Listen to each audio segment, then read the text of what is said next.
শ্ৰী শ্ৰী সূৰ্য পাহাৰত দেখিবলৈ পোৱা গৈছে বনভোজ প্ৰেমীৰে ভৰি পৰিছে আমি ইয়াৰে পৰিৱেশ দেখুৱাব বিচাৰিম যেহেতু আমি উপস্থিত আছো গোৱালপাৰাৰ ঐতিহাসিক যি শ্ৰী শ্ৰী সূৰ্য পাহাৰ মহাপীঠ স্থানত আৰু এই সূৰ্য পাহাৰ মহাপীঠ স্থানত প্ৰতি বছৰে বিভিন্ন ঠাইৰ যি বনভোজকাৰী দল আহি ইয়াত ভিৰ কৰা পৰিলক্ষিত হয় এইবেলিও বহু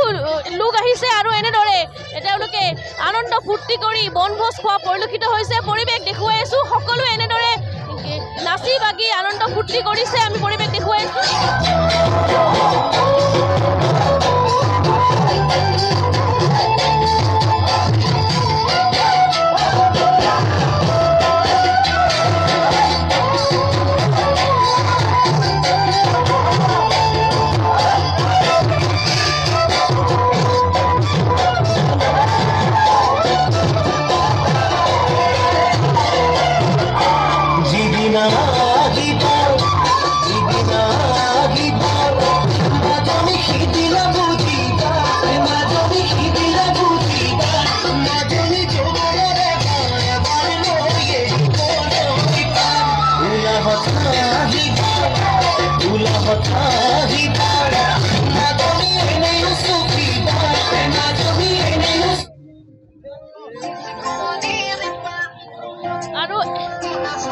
আৰু এনেদৰে তেওঁলোকে বনভোজ আনন্দ ফূৰ্তি কৰিছে কৰ পৰা আহিছে আপোনালোকে আমি বিজনীৰ পৰা আহিছো সূৰ্য পাহাৰত এই প্ৰথমে ভাল লাগিছে সকলোৱে আহিছে আপোনালোকে ফেমিলি অহা নাই অকলে আহিছো মই মানে গোটেইখিনি মিলি আপোনালোকে গাঁৱৰ পৰা গোটৰ পৰা আহিছে আৰু যেহেতু আপোনালোকে সূৰ্য পাহাৰত বনভোজ খাইছে হয় হয় কেনেকুৱা লাগিছে বহুত ভাল লাগছে বাইদেউ বহুত ভাল লাগছে আৰু মই সকলোকে অসমবাসী ৰাইজক মই এই চান্সতে আমাৰ ND24ৰ জৰিয়তে মই সকলো অসমবাসী ৰাইজক মই নতুন বছৰৰ শুভেচ্ছা জনালোঁ আৰু আগন্তুক দিনত সকলোৰে ভালে যাওক তাকে মই কামনা কৰিলোঁ আৰু আমি বিজনী 2 নং ডঙাৰ পৰা আহিছোঁ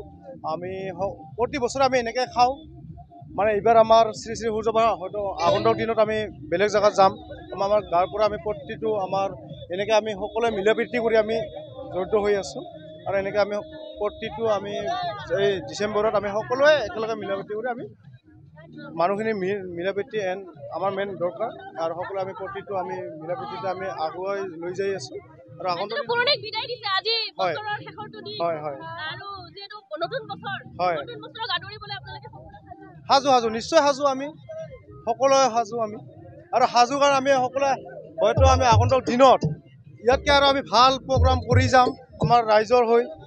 আমি সকলোৱে মিলি জুলি আমি এসাঁজ খাম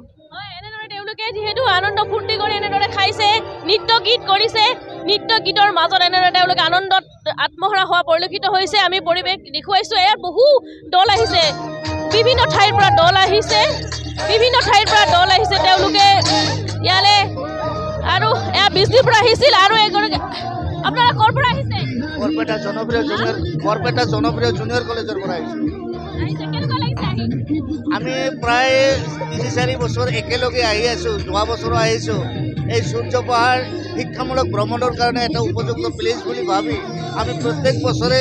এই ছাত্ৰ ছাত্ৰীক লগত লৈ ইয়াত শিক্ষামূলক ভ্ৰমণৰ কাৰণে আহোঁ আৰু জায়গাখিনি মোটামুটি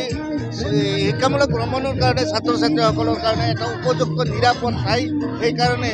ইয়াত বহুত শিক্ষানুষ্ঠানৰ পৰা ছাত্ৰ ছাত্ৰী গেদাৰিং হয় আমি পুনৰ পৰিৱেশ দেখুৱাবলৈ যত্ন কৰিম তেওঁলোকে এনেদৰে যিহেতু আনন্দ ফূৰ্তি কৰিছে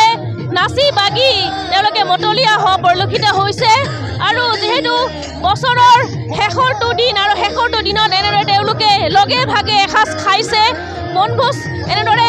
লগে ভাগে এসাঁজ খাইছে তৃপ্তিৰে খাইছে আনন্দ ফূৰ্তি কৰিছে আৰু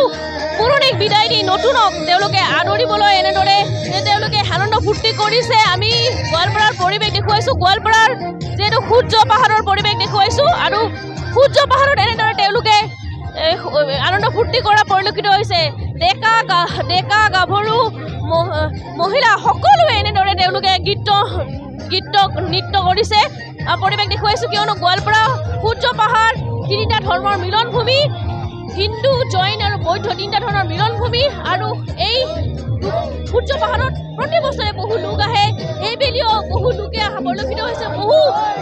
পিকনিক খাবলৈ আহিছে, বনভোজ খাবলৈ আহিছে, পৰিৱেশ দেখুৱাবলৈ যত্ন কৰিলোঁ।